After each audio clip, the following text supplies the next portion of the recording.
गणनायकाय गणदैवताय गणाध्यक्षाय धीमहि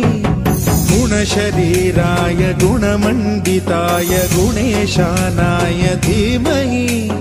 गुणातीताय गुणाधीशाय गुणप्रविष्टाय धीमहि एकदन्ताय वक्रतुण्डाय गौरीतनयाय धीमहि गजेशानाय भालचन्द्राय श्रीगणेशाय धीमहि एकदन्ताय